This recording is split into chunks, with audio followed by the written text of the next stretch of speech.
Hey kiddos, here's Edgar Allan Pug making all kinds of pug noises. So I knew you would want to meet him, and so thank you. Love you, Ed. This is the best way for you to meet him. He's sitting on his bottom on my lap, and he might sit here for the story, but I also have Claire right here ready to take him because he might not want to sit here the whole time. So we'll see. Tonight, I'm going to read Pigsty by Mark Teague. Right, Ed? This might take a little longer. Oh, no. Monday afternoon, Wendell Fultz's mother told him to clean his room. "It's turning into a pigsty," she said. Is this good, Edgar? Wendell went upstairs.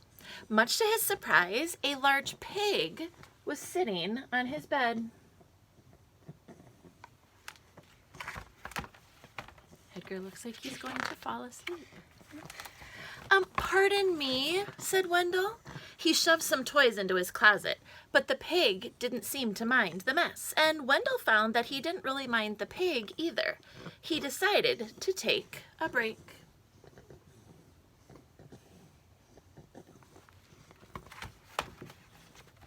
Go this way a little bit.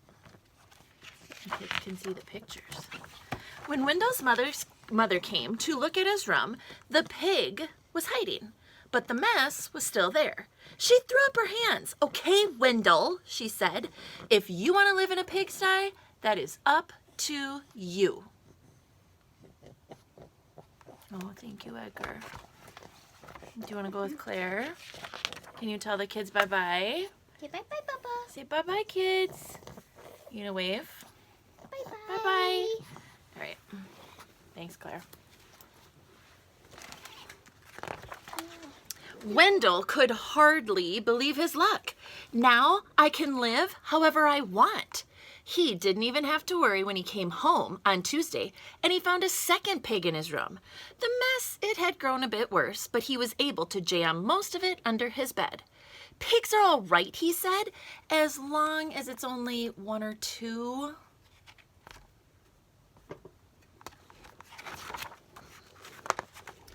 In fact, they actually had a wonderful time. They played Monopoly until late each night, and they left the pieces lying all over the floor.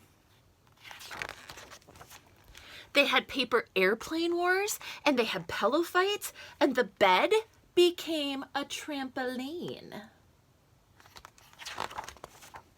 Then 2 more pigs showed up, and the mess just grew and grew and grew.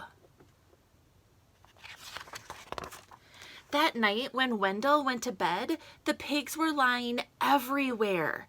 They rolled up in his blankets and they hogged his pillows too. Wendell told himself he didn't mind, but then he found hoof prints on his comic books.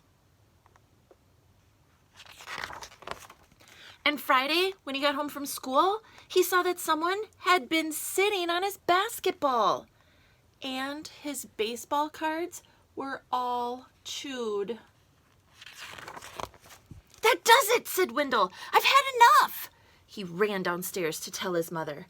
"Sorry," she said, "but your room is your responsibility." And she handed him a broom.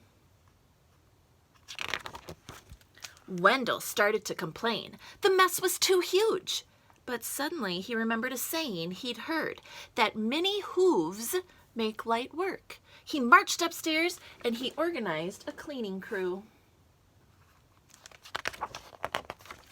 They swept and they scoured and they polished and they scrubbed, and later that afternoon, Wendell inspected his room and he pronounced it clean. In fact, it was a bit too clean from a pig's point of view. So while Wendell inspected, the pigs prepared to go home. And one of them even made a phone call. Then a farm truck came to pick them all up. They hugged and grunted and oinked goodbye. From that day on, Wendell kept his room clean. except for those nights when his friends came by to play Monopoly.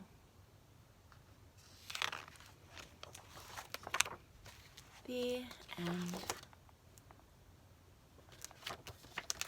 So hopefully you can play Monopoly with somebody at home or some type of game. That was Pigsty by Mark Teague. And I have lots more stories coming, lots more books I want to talk to you about. So keep watching and I will keep sending things to you. I miss you tons and I look forward to when we can see each other. Bye, guys.